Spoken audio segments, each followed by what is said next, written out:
Well, good morning and welcome to the 2025 OTS Grant Application Workshop. My name is Nicole Aston and I am a branch chief here at the California Office of Traffic Safety. And my name is Whitney Brazil. I am also a branch chief here at the Office of Traffic Safety. We just want to thank everyone for joining today to learn about our program and to learn about ways that we can partner to eliminate the crisis that is happening on our roadways. Please put all questions in the chat box and we will address at the end of the presentation. And also this presentation is being recorded and will be posted on our website in the next couple of days.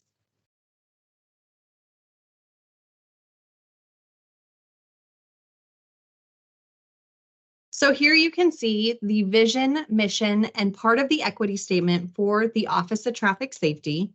OTS has been around for over 55 years, and we administer grant funding provided by the National Highway Traffic Safety Administration to reduce serious and injuries and fatalities on California roads. Our typical annual budget is around over $100 million. And even though this may seem like a lot of money, California is a huge state with a huge problem. What we will talk about today is this crisis that we will refer to multiple times as to what we're seeing on our roadways and the ways that we can partner together to fix that. We will be providing different data sets, also, again, identifying what this crisis is. Our job here at the Office of Traffic Safety is to act as a liaison with NHTSA, the National Highway Traffic Safety Administration. We are a pass-through agency for federal funding for behavior change traffic safety grants. We developed the triennial California Highway Safety Plan and the annual grant application. If you would like to see the previous annual grant application, the Highway Safety Plan, it is on our website and available for you to review and see what types of projects we have funded in the past. We also put together a robust grant program with a variety of behavior change grants, like we said already, and we're going to talk to you more about those grant programs today throughout this presentation.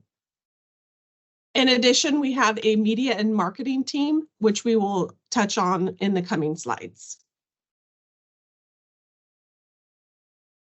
So the crisis. Here's a look at the overview of both California and the nation when it comes to total traffic fatalities. This is information from FARS, or the Fatality Analysis Reporting System, and it is from 2021, which is still preliminary. As we can see here, the trend lines that the fatalities are moving are in the complete opposite direction of what we would like to see. They are spiking at an increased rate. As you can also see here in the numbers, California does represent about 10% of the nation's fatalities. And based on these numbers, we can see that nationally, the 42,939 equates to about 118 people killed each day on the roadways in the nation. This next slide just gives a snapshot of the total traffic fatalities for California by age. This information is from the Caltrans SHSP dashboard. It also gives a breakdown of gender, so male or female. As we can see here, and you will see and hear us say multiple times throughout this presentation, that a lot of the data is similar when it comes to the different categories. Here, representing the total traffic fatalities, we see that the 21 to 30 age group and predominantly male is what we see the largest captured. This is just a snapshot of total traffic fatalities in California by race.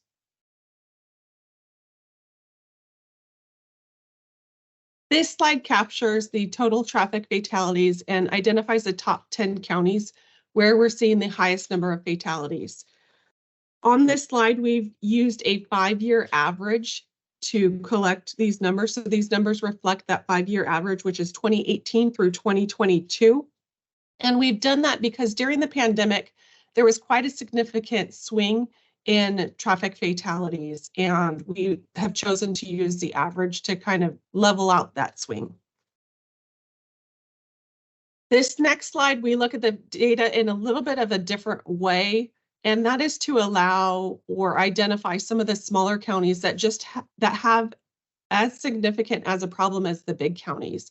We're looking at the data as the fatality rate, and you can look at your data in different ways when you're applying for these grants as well. Don't just look at the total numbers, look at the fatality rates, look at data in different ways to identify your problems in your area. Speaking of some of our smaller rural counties, GHSA, or the Governor's Highway Safety Association, has also put together this America's Rural Roads Beautiful and Deadly report, and it explores road safety and identifies some of those behaviors that are causing crashes on those rural roads. It identifies the risky driving behaviors and also implements a safe system approach in rural areas and how you can do that in your own communities. So there's a little basis on the crisis and what's going on in our roadways here in California recently. So where does OTS fit in? As Whitney has mentioned previously, OTS has behavioral grant programs. In California, for infrastructure-related projects, that is hosted by Caltrans. So for OTS, when we say behavioral grant programs, we mainly look at enforcement, education, and emergency medical services. Also, we are going to be touching on a little bit of the shift from the previous 4Es, 5Es to this new safe systems approach that is being adopted not only by our state, but by the nation and other states around the country as well.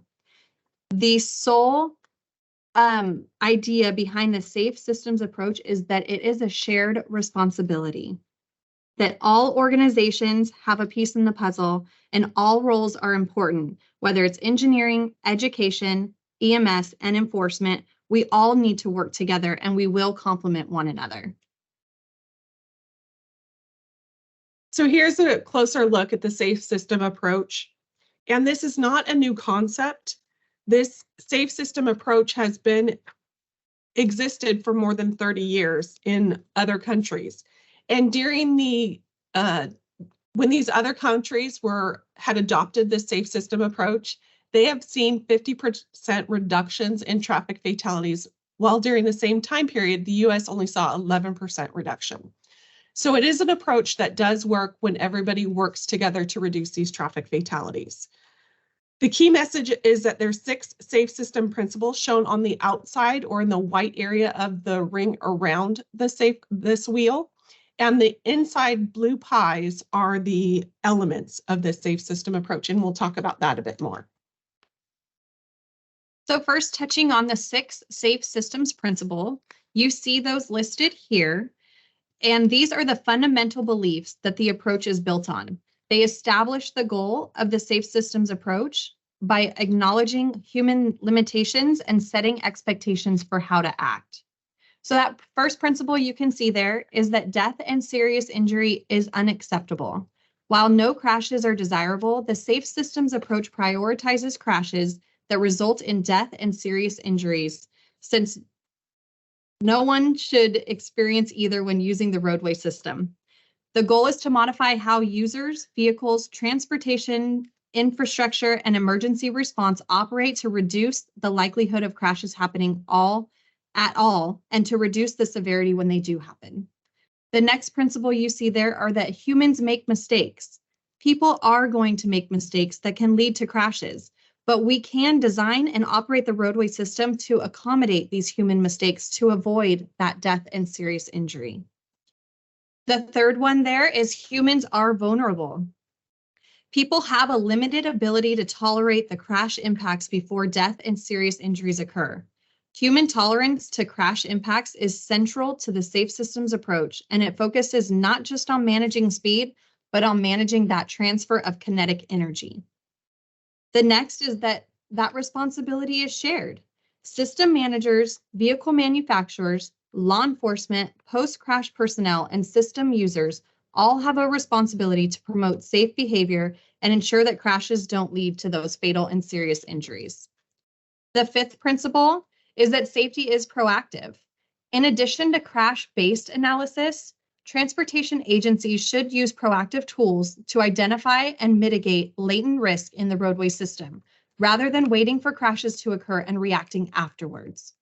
A systems-based approach acknowledges crashes alone are not always sufficient to determine what countermeasures to implement, particularly on low-volume local and rural roads where crash densities are lower, and in many urban areas where there are conflicts between vehicles and vulnerable road users. The last principle here on this slide is that redundancy is crucial. Reducing those risks require that all parts of the roadway system are strengthened so that if one part fails, people are still protected. Next, we're going to address the safe system elements. So there are 5 key objectives to the safe system approach. The first is safer people, encouraging safe, responsible driving and behavior by people who use our roads and create conditions that prioritize the ability to reach their destination unharmed.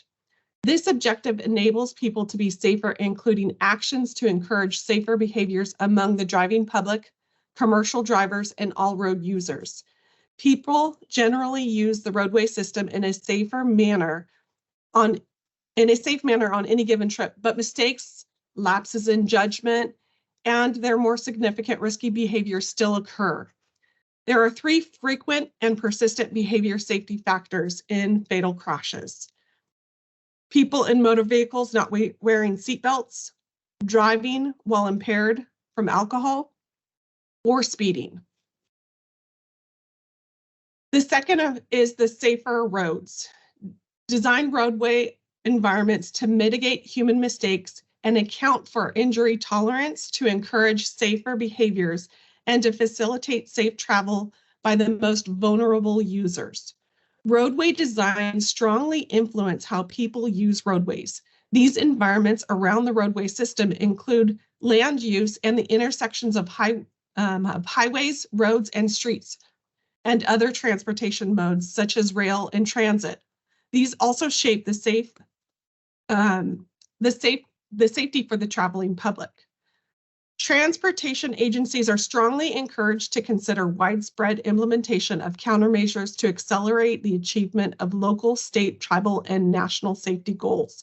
These strategies are designed for all road users and all road types, from rural to urban, high-volume freeways to less traveled 2-lane state and county roads. The Proven Safety Countermeasures Initiatives is a collection of countermeasures and strategies that are effective in reducing roadway fatalities and serious injuries on our nation roadways. Examples of countermeasures to improve pedestrian, cyclist, and rural roadway safety are crosswalk visibility enhancements, such as lighting, signage, pavement markings, medians for pedestrians, or islands to reduce pedestrian crashes, which can reduce pedestrian crashes by about 50%. Separation between bicycle lanes can reduce crashes up to 49% on certain 4-lane roadways, and even rumble strips. They can reduce crashes by up to 64%. The next is safer vehicles. Safer vehicles expanding on the availability of vehicle systems and features that help to prevent crashes and minimize the impacts of crashes on both occupants and non-occupants. The role of vehicle safety performance in avoiding or mitigating the harm of crashes cannot be overstated. Seatbelts and airbags, for example, prevent an estimated 425,000 fatalities in traffic crashes since they were first required through regulatory requirements. The next generation of vehicles will increasingly have the technology necessary to prevent certain crashes from occurring in the first place and to mitigate harm to those outside the vehicle when crashes do happen. This is particularly important as the proportion of roadway fatalities involving people outside of vehicles has increased over the past few years. The development of technology to improve vehicle safety has rapidly accelerated in the last 5 years. Data has shown substantial increases over time in the percentage of passenger motor vehicles equipped with advancing driver assistance system technologies. Safer speeds promote safer speeds on all roadway environments through a combination of thoughtful, equitable, context-approached roadway design. Appropriate speed limit setting, targeting, education, outreach campaigns, as well as enforcement. Transportation agencies believe it is important to prioritize safety and moving individuals at safe speeds. Both exceeding the posted speed limit and driving too fast for conditions are speeding-related crash factors. Speeding increases both the frequency and severity of crashes, yet it is both persistent and largely acceptable as the norm amongst the traveling public. Unsafe speeds are a well-documented and understood factor in death and injury, especially among people outside of a vehicle. Speeding is a significant contributor to death on our roadways and is particularly hazardous to our pedestrians. Yet speeding remains worryingly a common factor. Managing speeds and addressing issues of speeding will improve the safety on our roadways. Post-crash care. Enhancing the survivability of crashes through expedient access to emergency medical care while creating a safe working environment is vital for first responders and preventing secondary crashes through a robust traffic incident management practice. Our ability to save lives does not end when a crash occurs. Appropriate medical care for people injured in a crash to prevent their injuries from becoming a fatality is crucial. The timely arrival of emergency responders as well as emergency transportation to clinicians is a major factor in ensuring injured persons receive the medical care that they need to survive a crash. This is especially crucial in a rural or in our tribal communities, while response times are longer and EMS resources are also limited. So to kind of wrap that up a little bit, GHSA also has another document and report called Putting the Pieces Together. And what this does is it takes it addresses the role of the behavioral safety when it comes to traffic in the safe systems approach. It really helps support the idea that behavioral traffic safety is needed. It also debunks the misconception that infrastructure alone can end road deaths and that behavioral safety plays no role in keeping road users safe. In this document, it also makes it clear that this comprehensive shared responsibility is the solution to reducing the traffic crashes, injuries, and deaths. Meaning infrastructure improvements, changes to roadway designs, equitable enforcement of traffic laws, education and public outreach, as well as emergency response are all critical to really finding that solution to the crisis that we are experiencing today. Circling back to the equity statement that Nicole mentioned at the beginning of the presentation, the OTS is committed to taking a comprehensive and inclusive look at the equitable approach of delivering education and enforcement outreach programs. All programs that we evaluate are looked at through both a safe system framework as well as the equity lens. We're looking to make sure that they identify how they will implement the equity and the safe system approach in the applications that we review.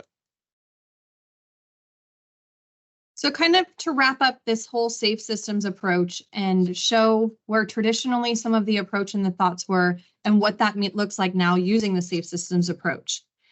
So it does require moving away from some of these traditional approaches, as you can see on this slide. The first one that's indicated here is that rather than preventing crashes, the safe system approach seeks to prevent the death and serious injuries that occur in crashes. The next one is that in addition to trying to improve human behavior, the safe system approach designs for human mistakes and limitations. The next is while the traditional safety approach focuses on controlling speeding, the safe systems approach attempts to reduce that system kinetic energy transfer. The fourth one is that rather than asserting that only individuals are responsible, again, in the safe systems approach, it aims to share responsibility among all system users, managers, and others. It is truly that shared responsibility that's going to make that difference. And the last one indicated that is instead of reacting based on crash history, the safe system approach proactively identifies and addresses risks. So implementing the safe system approach is our shared responsibility, and we do all have a role. If you would like to learn more about the safe system approach and how the OTS is moving forward with this safe system approach, please feel free to visit our website. We have a toolkit on our website to focus on the principal elements of this safe system approach. There are resources and tools that you can use there, so please feel free to visit our website. Next, we're going to touch on our OTS media and marketing branch that we have here in our office and provide you with a little bit of information as to the resources they can provide. So our OTS marketing and public affairs team is here to support your media campaigns and provide resources to promote traffic safety messages. GoSafelyCA.org is regularly updated with informational materials and resources that are available to all. English and Spanish resources, including videos, tip cards, posters, flyers, fact sheets, activity books, social media graphics, and much more are available there. We are also in the process of expanding into a few other languages, so that should be coming soon. Here are a few pictures of the robust community outreach and engagement programs that we have been involved in. We are here to support our grantees for activities regarding traffic safety. The multicultural plan works with nonprofit community-based organizations and other people to reach underserved areas and support traffic safety activities. So new this year, due to the crisis that we are experiencing on our roadways, OTS has launched a Go Safely movement. It's not a traditional media campaign, but it truly is a movement.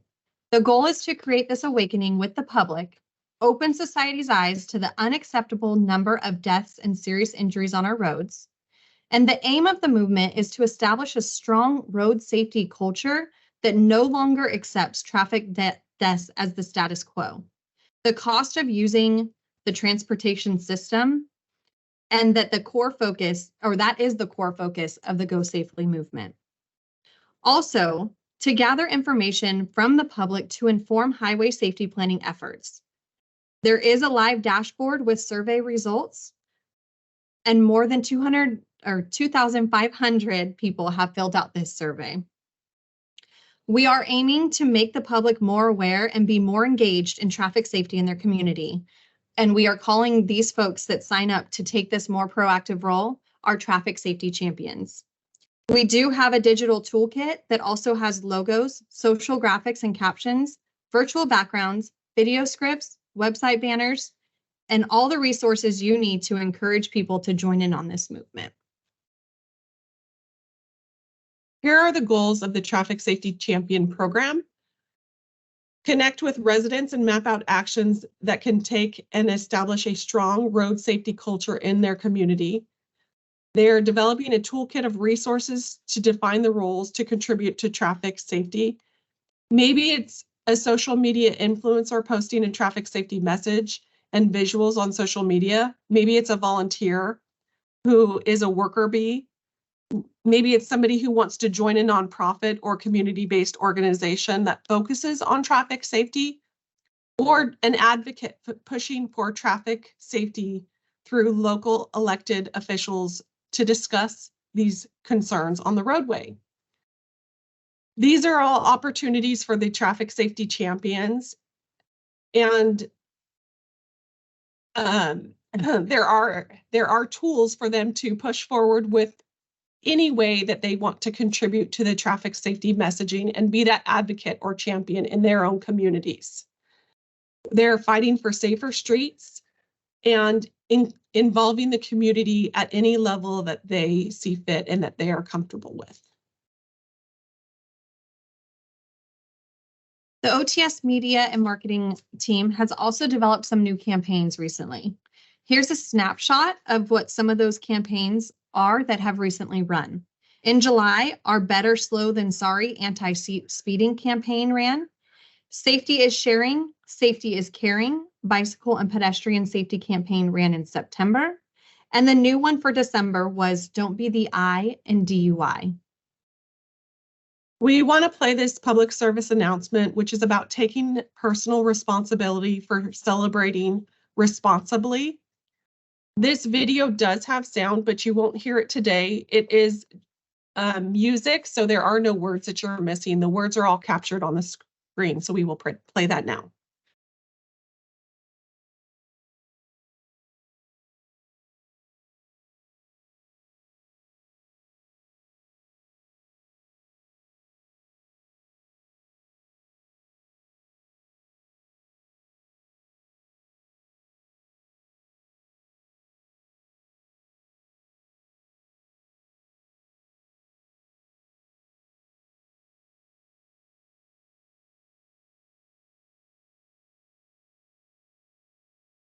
So to wrap up from our media marketing side, here are some of the different ways that you can follow us on social media, as well as the contact information that I should say the email and the names of those individuals that make up our media and marketing team. Moving forward with our funding authority and how we get the funds for our grant programs that you will be applying for.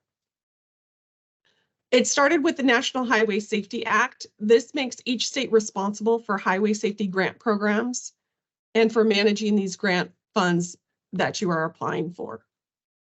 The California State Transportation Agency is the parent agency over the Office of Traffic Safety. CalSTA is over OTS and is focused solely on transportation departments such as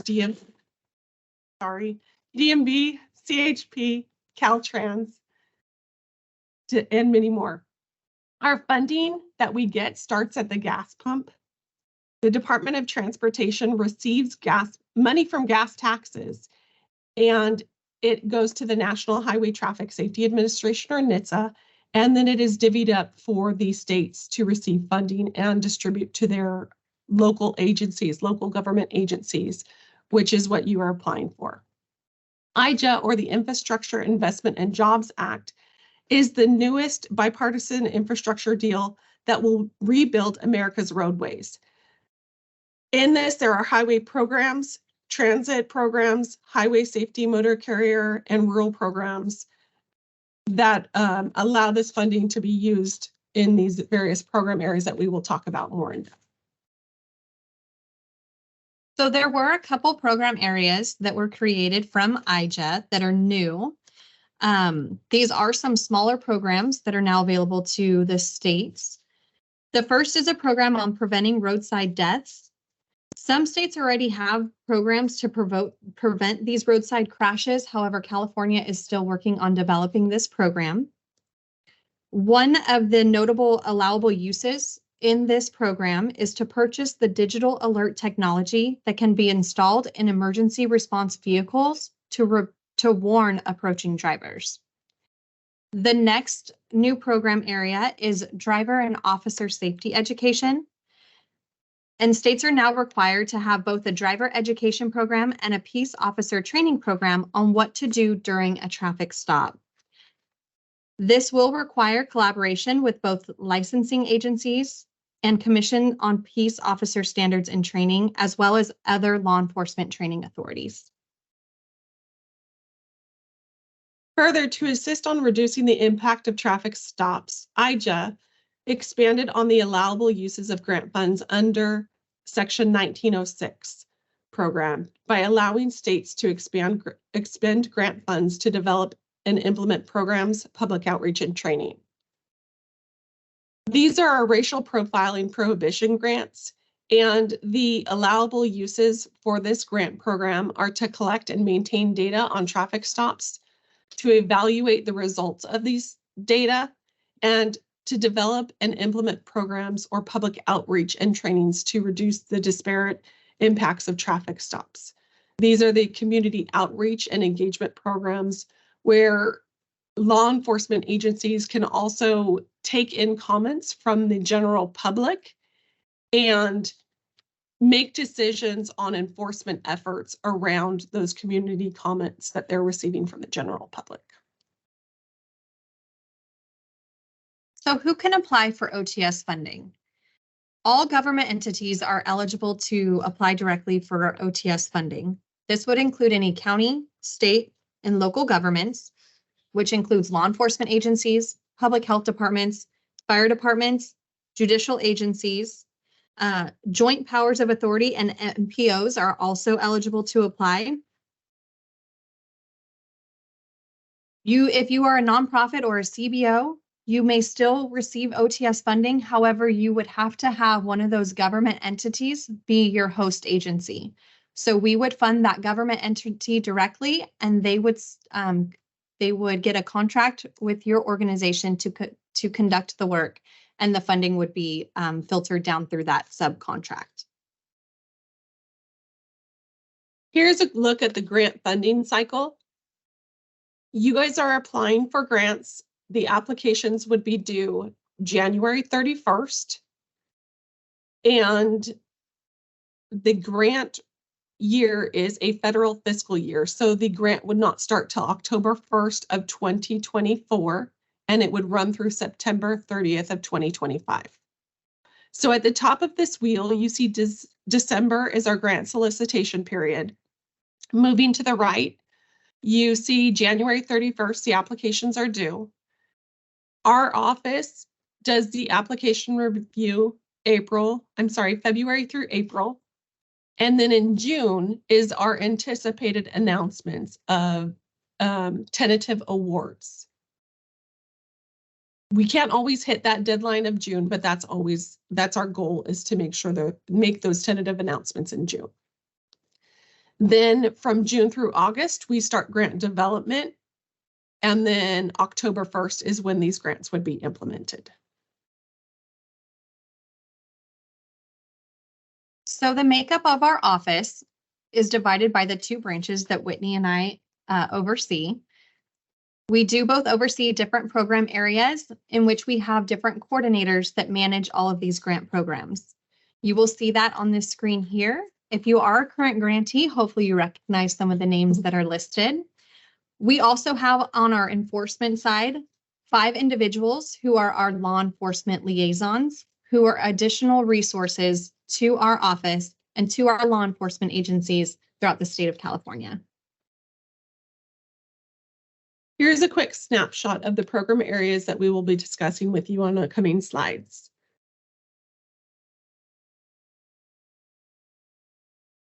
So the first program area we're going to talk about is our alcohol impaired traffic fatalities. For some of these program areas, we will give a little bit of this context with this data, and then we will go into the different ways that we can partner with you and the programs that we have supported typically. In California, you can see here, again, following that same trend line as the nation. Also, you will see that California fatalities, when it comes to alcohol impaired, also accounts for about 10% of that national number. And that alcohol impaired fatalities make up about 32% of California's total fatalities. California had the second highest alcohol impaired driving fatalities in the nation. Texas was number 1 with about 600 more fatalities than California. What these numbers equate to is that every day, about 37 people in the United States die in drunk driving crashes. That's about 1 person every 39 minutes. This next breakdown, again, following the total traffic fatalities we presented in the beginning, is just giving that breakdown of impaired driving fatalities by age and gender. Again, we see here our 21 to 30 age group is predominant, as well as male. Here is a snapshot of the impaired driving fatalities by race in the state of California. Like Whitney had mentioned in the beginning, we do encourage you to look at your local data. Everyone's problem is going to look a little different. So we do encourage you to look at your local data, as what we are providing today is a statewide snapshot. Here's also that snapshot of the alcohol-involved traffic fatalities for the top 10 counties in our state. As we see here, our more populous counties are at the top of this list. And the next here is the representation for drug-involved traffic fatalities, listing the top 10 counties as well. Drug-involved traffic fatalities is one program area that there is a lot of work to do, as the data may not present the current picture as what we're experiencing. We know that there's a lot of opportunities for increases in the way that we identify the drug-involved traffic fatalities. So going into a little bit of the alcohol-impaired programs, what you're going to see consistently through most of our program areas is that high visibility enforcement activities as one of our #1 countermeasures. This would include our DUI checkpoints, saturation patrols, warrant services, port stings, and stakeouts.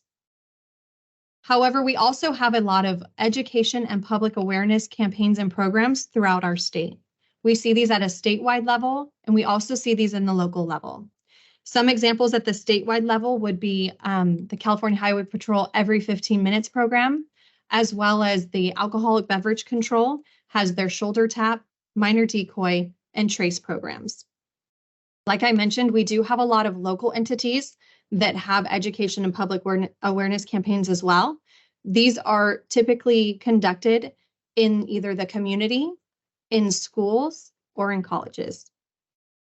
There are also opportunities for training. Typically, we see these with our law enforcement officers for SFST or A-RIDE training. We also have programs with our probation departments throughout the state that are for intensive supervision for repeat DUI offenders, looking to reduce the recidivism rate. We also have programs with the DUI courts throughout the state, and these are a collaborative effort that involve the probation department, police departments, and the court to provide high-level monitoring and/or treatment in order to decrease the number of repeat DUI offenders as well. We do have some programs that are specific to drug-impaired traffic issues. Again, we'll see here topping the list is those high visibility enforcement activities.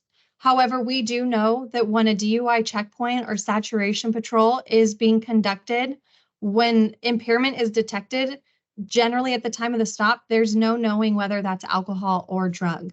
So it is mentioned here, and that's just carryover. It's those same typical activities that we see of those DUI checkpoints and saturation patrols. There are also those trainings and certifications, again, the SFST, A-RIDE, and DRE courses. We do also support a vertical prosecution program, and these are with our county district attorney or city attorney offices. What these do is they assign a specialized team to prosecute alcohol and drug-impaired driving cases. The DUI prosecution team will handle cases throughout each step of the criminal process. Prosecution team members will work to increase the capabilities of the team and the office by obtaining and delivering specialized training.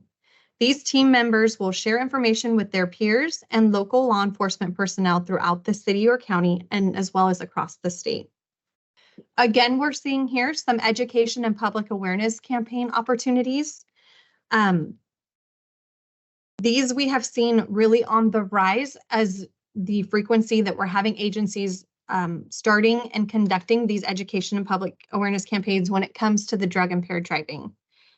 We are seeing that they are working with the media to stress the dangers of driving while under the influence of marijuana, prescription, and illicit drugs, especially when in combination with alcohol. The next program area that we're going to talk about is distracted driving.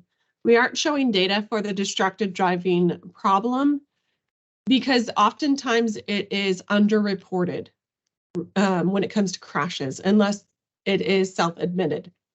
So we're choosing not to show you the data on this distracted driving program area.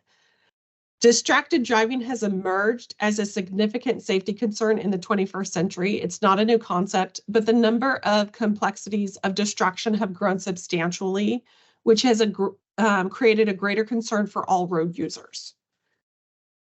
Again, that high visibility enforcement on distracted driving is one of the programs that we do fund for our law enforcement partners to focus on those distracted driving laws, especially during the National Distracted Driving Awareness Month in April. And they're included in the STEP grant activities or the Selective Traffic Enforcement Program that we'll talk about a little bit later.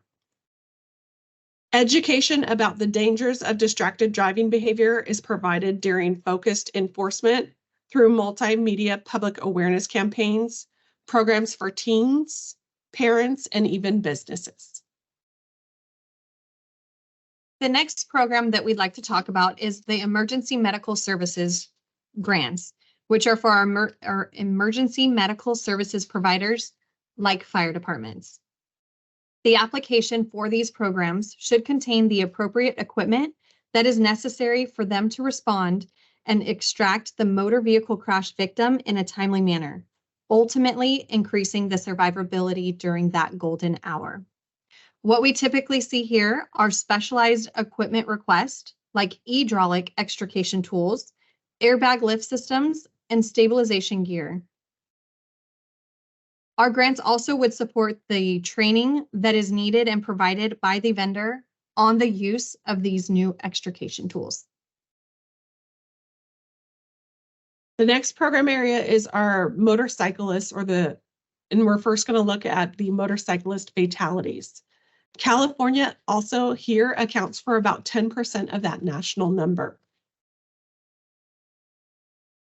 When we're looking at program areas, it's also important to note that it may not just be one contributing factor. Nationally, about 43% of motorcycle riders who died in single vehicle crashes in 2021 were impaired. So there could be multiple factors when looking at one of our program areas. It's also important to note that California is the second highest in motorcycle crashes, where Florida is the highest in that number. The next slide looks at that age and gender. And again, we're looking at that 21 to 30 age group and mostly males. And then again, here is a snapshot of the California picture by race. And then our top 10 counties, again, those big 5 in Southern California that are most populous are taking those top 5 slots. So a little bit more about the motorcycle safety program that we have in our grant program, or that you can apply for. There is a new application template on our website that's available, or on GEMS in our grants electronic management system. And it is for the motorcycle safety program.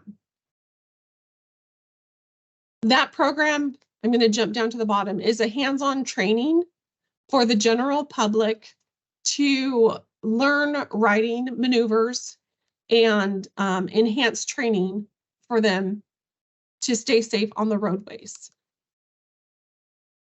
We also offer that high visibility enforcement, which is that targeted enforcement in our law enforcement grants. We don't target just motorcyclists, we target all road users, so vehicles as well as motorcyclists. And we like to see some of those activities during May, which is the Motorcycle Safety Awareness Month. And then we also offer general education and public awareness through some of the grant program funding that we have available in this program area. The next program area is occupant protection. And occupant protection does contain a variety of different activities, mainly to reduce the death and injuries from those individuals that are riding unrestrained in vehicles. So whether it's our youth, it's our adults, or older generation. One of those things is the high visibility enforcement activities. Typically, we see these conducted in the click it or ticket operations. We also have a variety of education and public awareness programs. The biggest one being those child safety seat checkup events and classes, as well as the different certifications and trainings that come along with child passenger safety. This can be fitting stations as well as educational presentations to both caregivers and adults and parents. There's also some safe senior driving programs available throughout the state that we support. And again, touching on that training and certification, that would be for the NHTSA CPS training that you can receive as certification to assist with those car seat checkup events. The next program that we're going to dive into a little bit is the pedestrian and bicycle program area. Again, we're going to give some data snapshots here of the overview from California and the nation when it comes to fatalities. The top two you can see here are for pedestrian fatalities, and the bottom two being the bicyclist fatalities. Again, as we see, that's been typical with a lot of our data sets presented today, is that the trend lines for pedestrian fatalities are again in that upward direction and quite significantly. So on average, a pedestrian was killed every 71 minutes and one injured every 9 minutes in traffic crashes in the nation in 2021. California is more than that typical 10% when it comes to pedestrian fatalities. California makes up about 15% of the national pedestrian fatalities. And also, these pedestrian fatalities in California make up about 25% of the state's total fatalities. California was first in the nation when it came to pedestrian fatalities in 2021. In regards to the bicyclist fatalities, we see a little bit different kind of trend lines from the state picture and the national picture. In 2021, California was second in the nation when it came to bicyclist fatalities. And also, California makes up about 13% of the nation's bicyclist fatalities. Going to provide you with some of those quick snapshots. Again, the different breakdowns of data, encouraging you guys to always look at your own local data, as well as just looking at the data in different ways to really help with your problem identification, which we're going to touch on later. This is that overview of the pedestrian fatalities by age and gender. Seeing a little bit of the shifts from that typical 21 to 30 age range here. That snapshot of the pedestrian fatalities by race in the state. Snapshot again of the top 10 counties. Typically, we're seeing a lot of the same ones being our more populous counties within the state are showing up in this top 10 list. Here's some of those overall snapshots for the bicyclist fatalities. This one by age and gender. Again, seeing some differences here. With that 51 to 60 age range being the most prevalent. Again, a snapshot of the bicyclist fatalities by race for our state. And those top 10 counties for bicyclist fatalities. So what are some of the typical programs that we see when it comes to pedestrian and bicycle safety programs within our state? Again, at the top here, you will see that high visibility enforcement activities. Similar to the motorcycle enforcement activities, we do recommend and encourage law enforcement agencies when they are conducting these activities to look at all road users. They need to be looking at the vehicles that are utilizing the roadway, as well as the pedestrians and bicyclists. Also, there's a lot of education and public awareness that occurs when it comes to pedestrian and bicycle safety programs throughout our state, with the main goal of educating all road users how to safely interact with one another. What we see as some of these typical activities will be our bicycle rodeos, walking field trips, as well as general safety presentations. We do see these mainly conducted in schools and with the community. They can also be done through the means of different campaigns, school assemblies, different education fairs, and different media events. Some of the other activities that we're seeing make a little bit of an increase are these different kinds of assessments that we're seeing communities conduct. What we're seeing is that these are engaging the community And they do a hands-on assessment of the walking and biking traffic safety issues within that community. When these assessments are completed, they do provide feedback on the deficiencies, and they provide recommendations for improvements to make the community safer for pedestrians and bicyclists. When looking at speeding-related fatalities, in California, there were 1,509 people killed in speeding-related traffic crashes in 2021, a 16.5% increase from the 1,295 in 2020, and a 29.6% increase from the 1,164 in 2017. In 2021, 35.2% of California's 4,285 total motor vehicle fatalities were speeding related. California fatalities account for about 12% of that national number for speeding related traffic fatalities. It's also important to note that California is the second highest in the nation for speeding related fatalities. Texas is number 1. This slide, again, we're looking at the age range and the male-female ratio. Again, that predominant category is 21 to 30, mostly males. And then the snapshot of the race for the state and our top 10 counties. So here we're going to talk about our Police Traffic Services Program, which is also known as our STEP grant, our Selective Traffic Enforcement Program. In these grants, we focus on high visibility enforcement activities.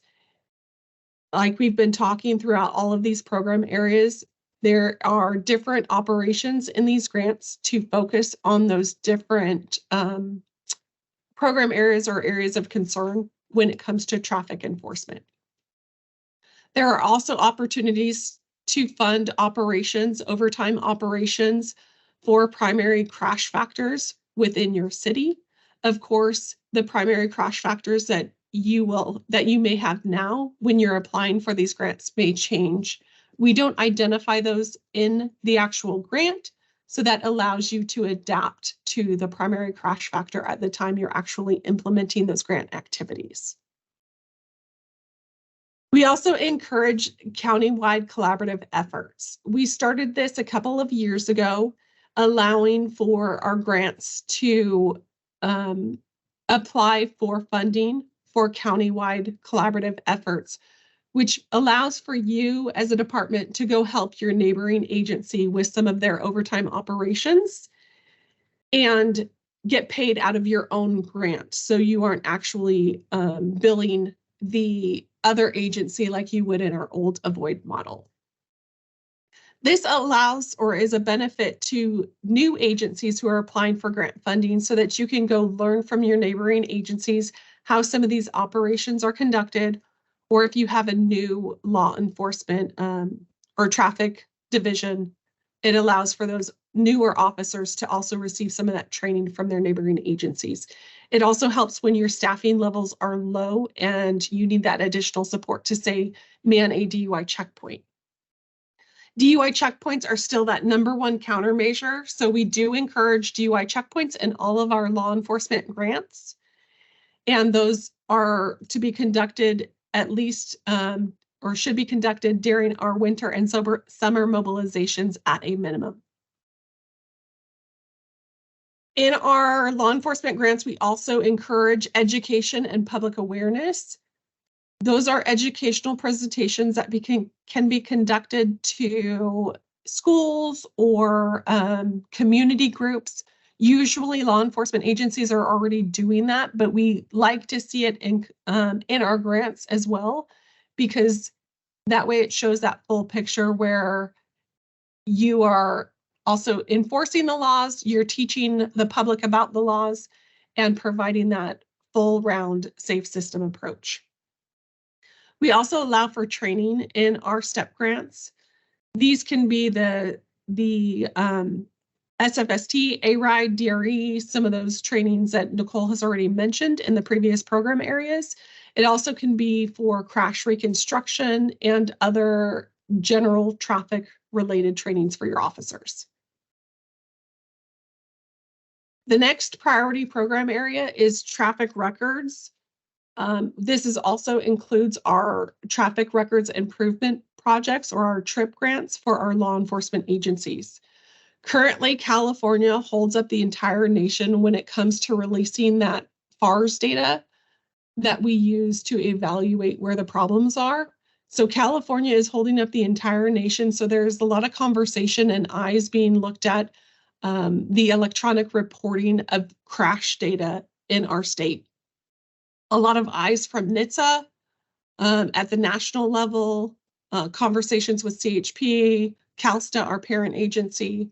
They're all having conversations about how to improve the timeliness and accuracy of reporting when it comes to crash reports. So we're offering this grant program to do an entire purchase of a new system, upgrade an existing system, or to do an interface to connect the system to your RMS system. It can be for both the crash reporting system and the citation system. In our traffic records program area, we're also looking for funding opportunities for that predictive crash data analysis to prevent crashes from occurring in the first place. Okay, so that was a little bit about the different program areas that OTS provides grant funding for. Now we're going to talk about the application and what's needed and how you can submit that application for OTS funding in the Federal Fiscal Year 2025.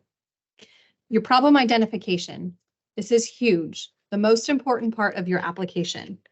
There's some headlines provided here on this screen as a graphic, and we see these headlines way more often than we would like because these crashes that are occurring are preventable. So when you are looking at your problem identification, like we keep mentioning, please utilize your local data. That is what is going to give you that clear picture and current picture as to what's occurring. We have provided data sets throughout this presentation from the statewide level. We have access to the statewide level information. We have access to different tools and resources. Mostly in these different data resources that we have access to, the data is old because of the problem Whitney had just identified. So with that said, we can't say it enough, but please utilize your local data. When using your local data, please let us know those 5 W's. So who is involved in the crashes that are occurring in your communities? Are they young drivers, DUI drivers? What is happening? So what are the types of crashes? Are they, again, impaired driving related?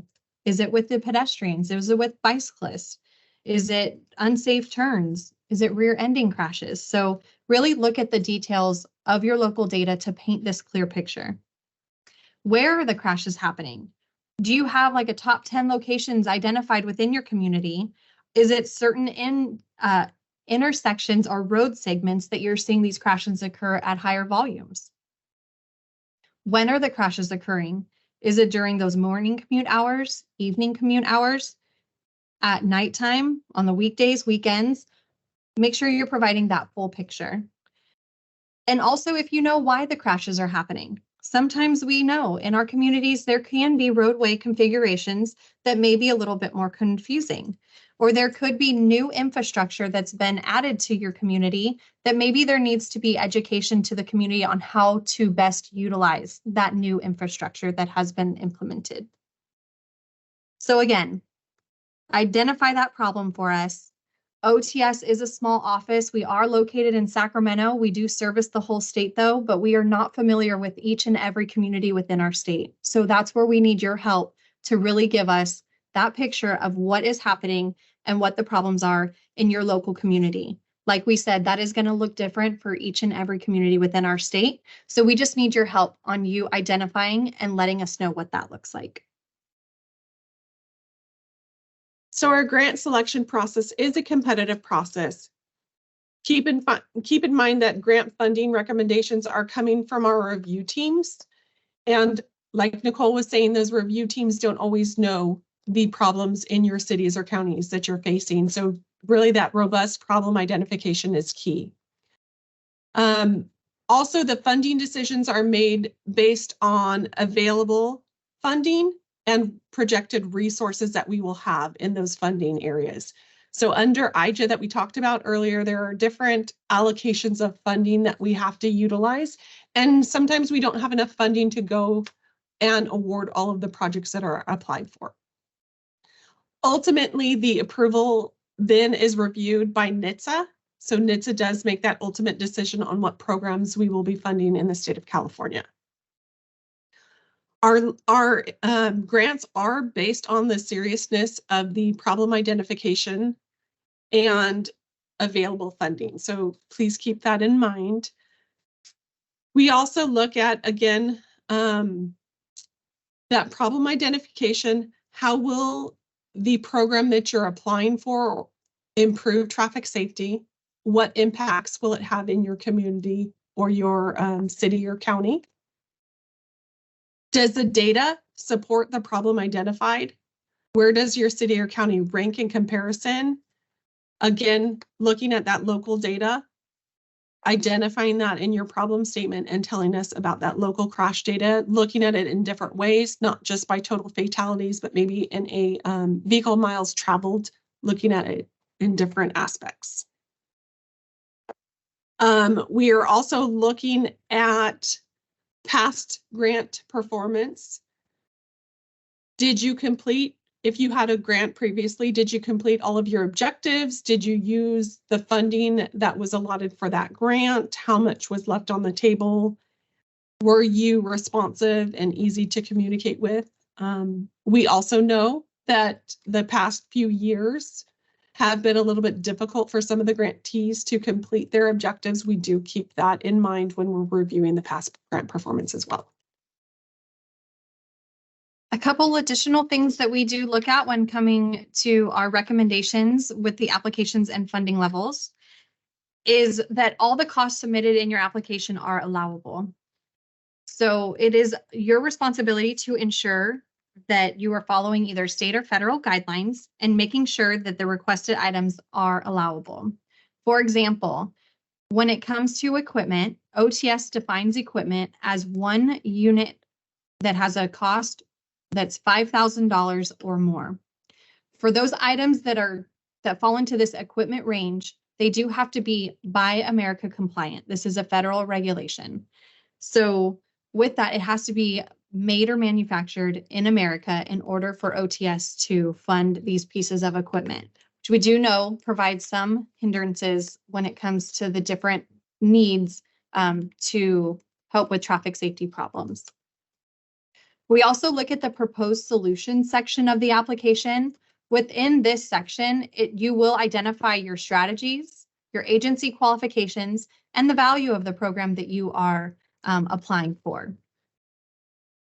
Also, please identify any partnerships or collaborations that you either have currently with different organizations within your community, or those that you're looking to develop and looking to advance in the coming year. We also have some questions built into our application regarding equity. So please make sure that you are answering those questions, because we do also look at that to ensure that all of our programs will be advancing equity within the state.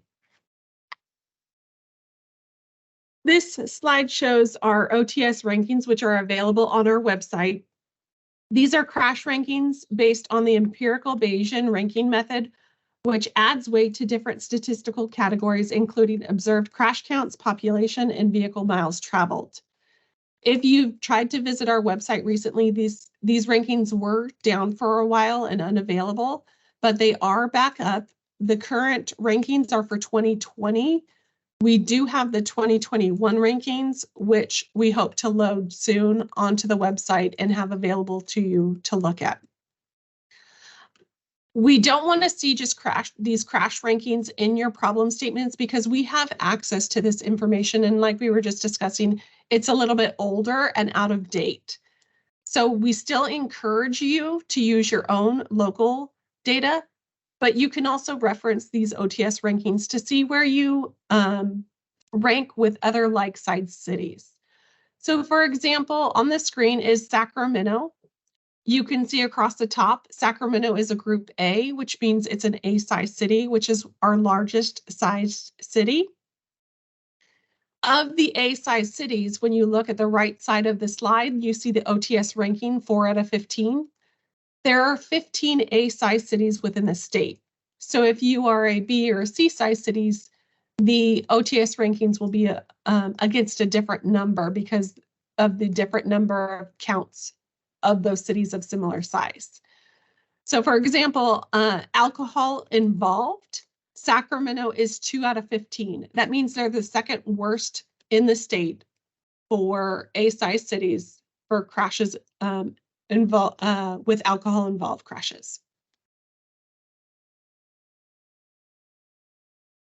So again, some of the different data resources that we would encourage you to utilize, as well as any others that you have access to.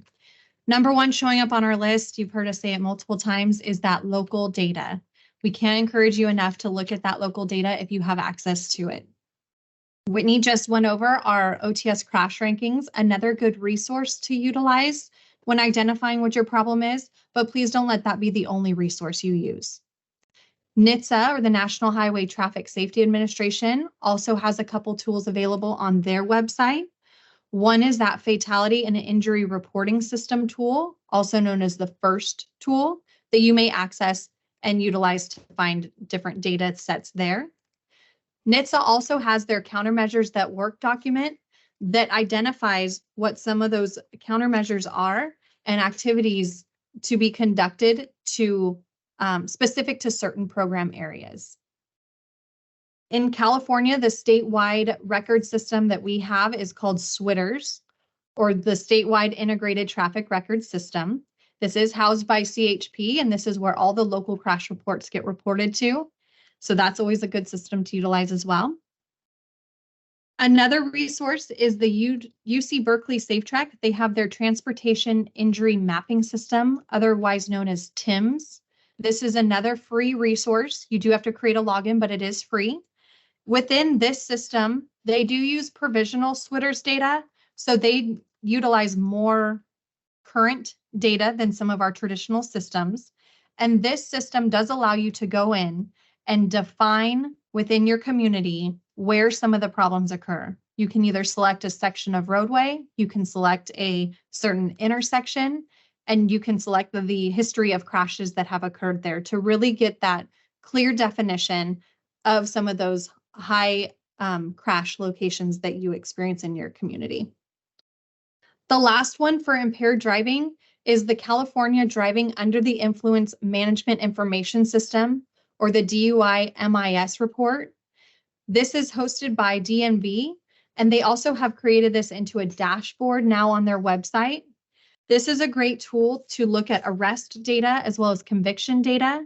However, again, with a caveat, because of the type of data that is indicated in this report, it is a little older, but another great resource just to give those different ways to look at different data to identify and understand your problem within your community.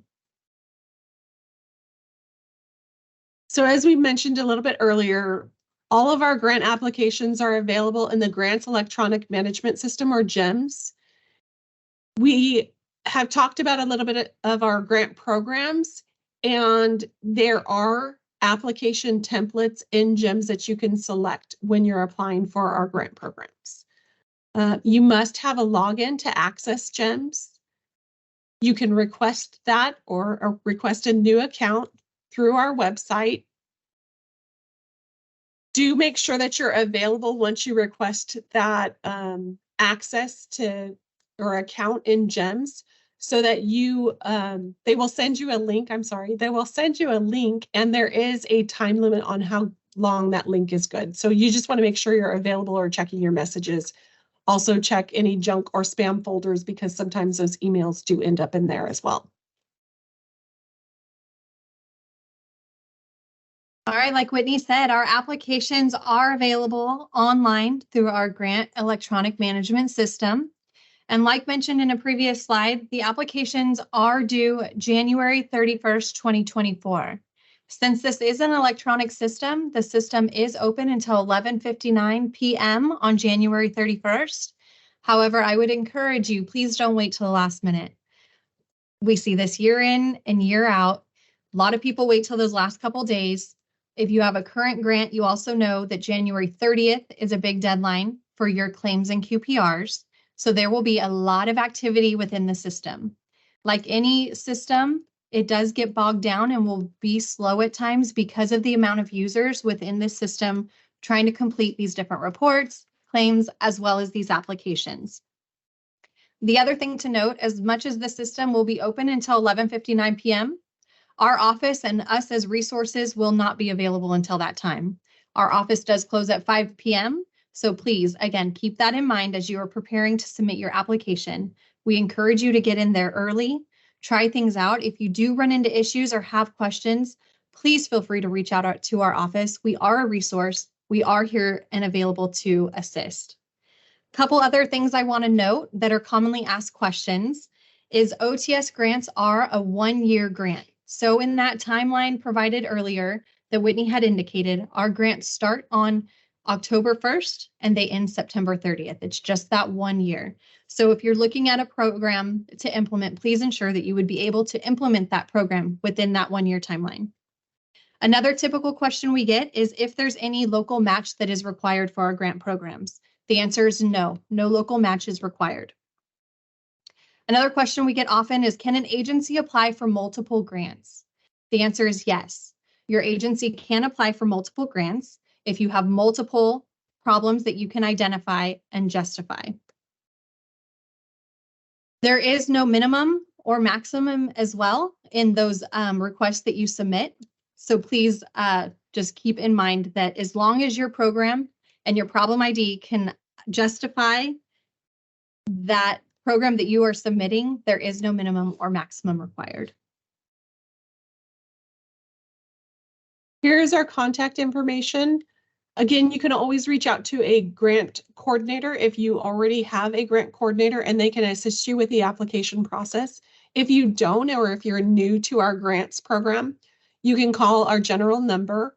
You can also visit our website and there is a general email on our website as well. But please contact us.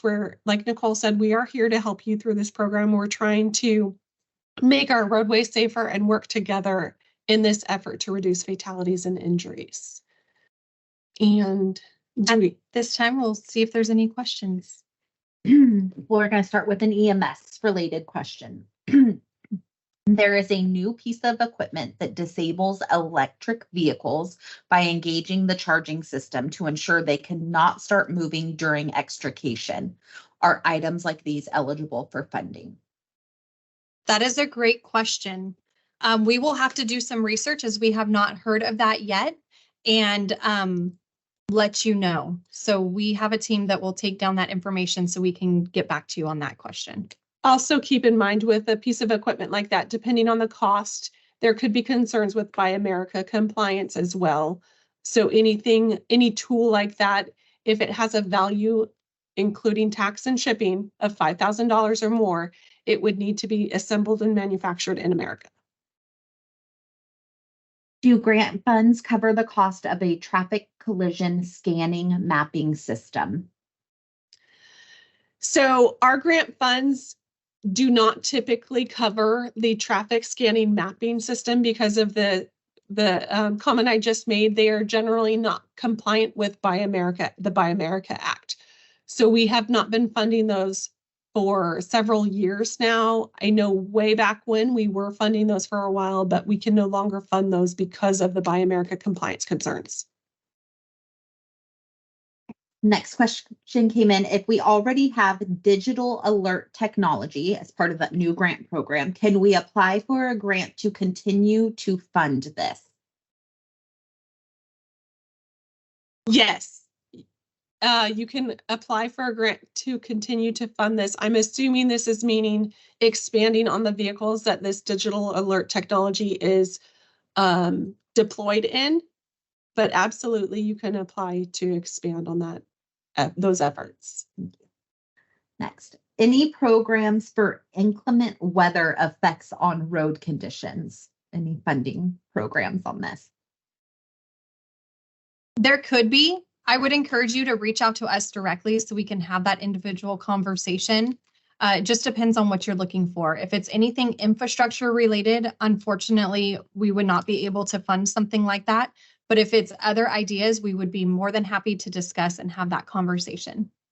Again, these are behavior safety grants, so it could be, if it's weather related and slowing the speed down, those are definitely programs that we can look at. Anything else? One last one to touch on is, so there's a new section in the grant applications labeled community collaboration and engagement. Is there a way to clarify what this section is intended to communicate? So the community collaboration and engagement section is to collect what your efforts are around your engagement with the community.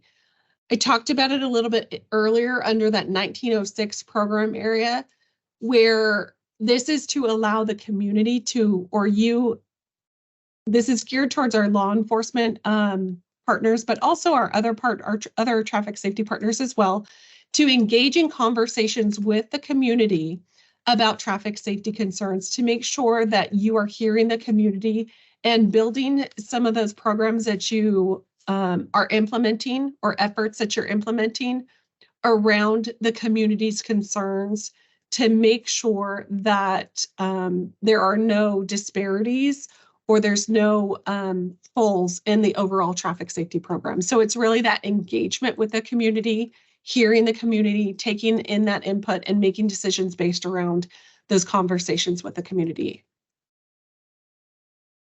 Does California have any plans to fund automated speed enforcement programs?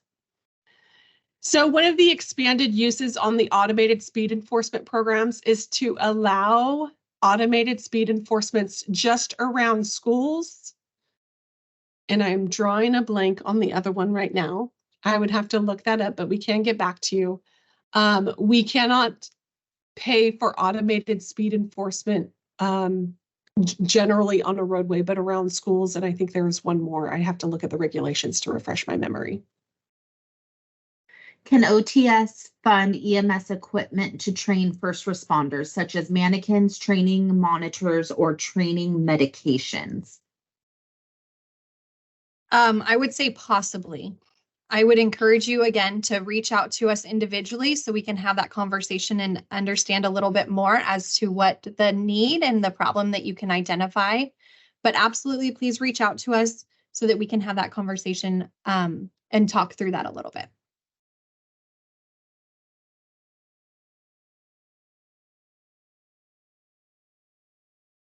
We can cover. We're good. Well, thank you very much for joining us today. Again, we look forward to chatting with you. Please reach out to us if you have any additional questions. We are here as a resource. We look forward to seeing all of your great programs that you will be submitting in the applications. And if there's anything else that we can provide to you, please feel free to reach out to us and let us know. More importantly, thank you, each and every one of you, for everything you do each and every day out there on California roadways to make them a safer place. The work that you are doing does make a difference. Thank you for joining us today.